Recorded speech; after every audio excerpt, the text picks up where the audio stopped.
Juma Simon, the organization I work with the South Sudan National Chamber of Commerce, Industry and Agriculture.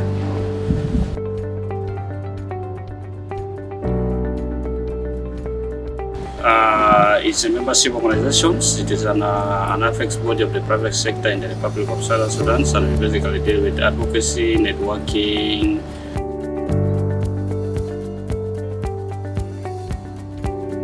COVID-19 has affected the private sector, particularly our members whom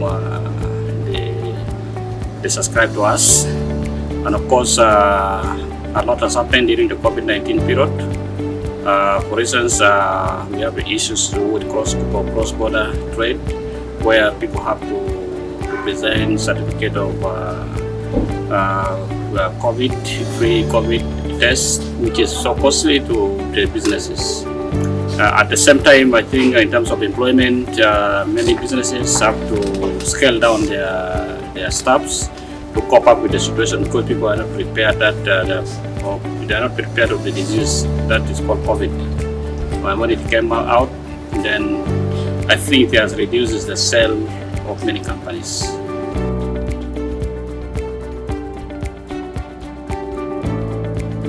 Challenges are many, but I'm just going to mention one or two. One of the challenges that the COVID-19 has brought is that people are not prepared for new technologies that may come up. And during the time of COVID-19, people have to buy things online. People are not able to travel. So people are used to travel and buying things from where the source is. So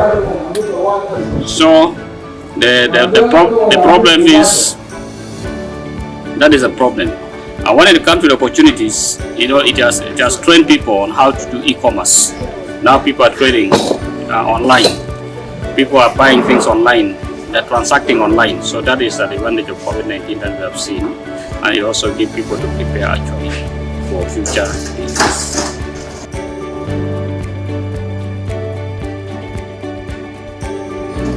In the Republic of South Sudan, I haven't seen any incentive that the government has given for businesses. As stated, the incentive is not given, so I don't see any other impact that really has come.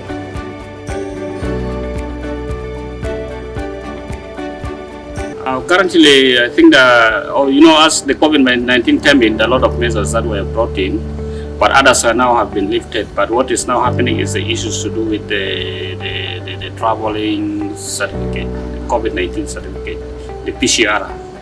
So in our country we use PCR, but when we go to other countries, other regions, you can use the rapid test, which is so cheaper than the PCR test.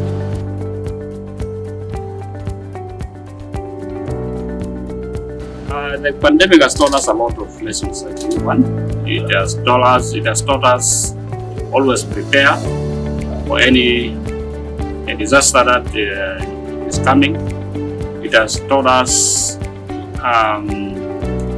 how to do business transaction, particularly on e-commerce. People are engaging now in e-commerce, and that is a lesson that has come out as a result of the COVID-19. And the other lessons, very many lessons that are actually present in the present situation.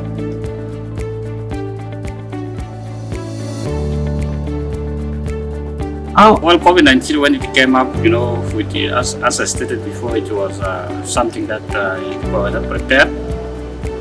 But when it came in, then people have to really adjust their businesses. By others, they decided to scale down their businesses. But there are other companies that went that has decided to go to come up with new technologies, also employ number of youths. So you find that at least businesses were able really to adjust to cope up with the current COVID-19 situation. So businesses have not closed down completely, but they have to find a position where they are now.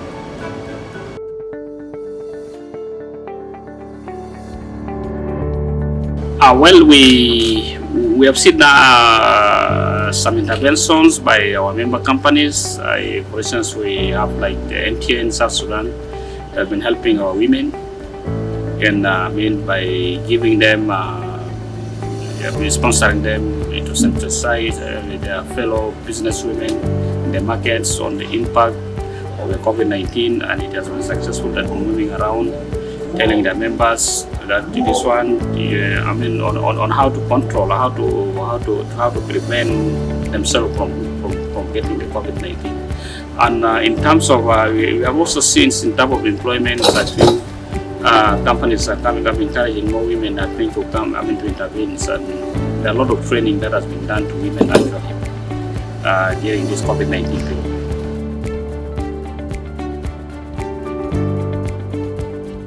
At the state of business, I think the business is running. You can see that transactions are taking place within the commercial, the financial sectors. So we have seen goods are coming up from the partner states, particularly from Uganda, from Kenya. These are the two major economies that we are in trade with, particularly in the region here. And I think the state of business is catching up.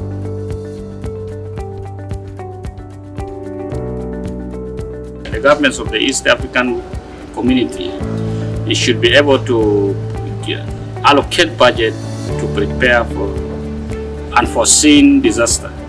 Because if something has happened, you don't need to run around the world looking for assistance, but we must get prepared. So the government must be able to allocate a reasonable portion of the budget, at least to mitigate some disaster that may come up, like the COVID-19 and many others that may come up in future.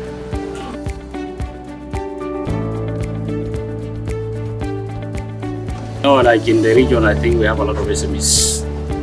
SMEs are more than any other type of business. So I think there must be also allocation of budget to support the SMEs. The SMEs should be provided with some financial literacy. There must be a kind of tax waiver in some particular, for particular products.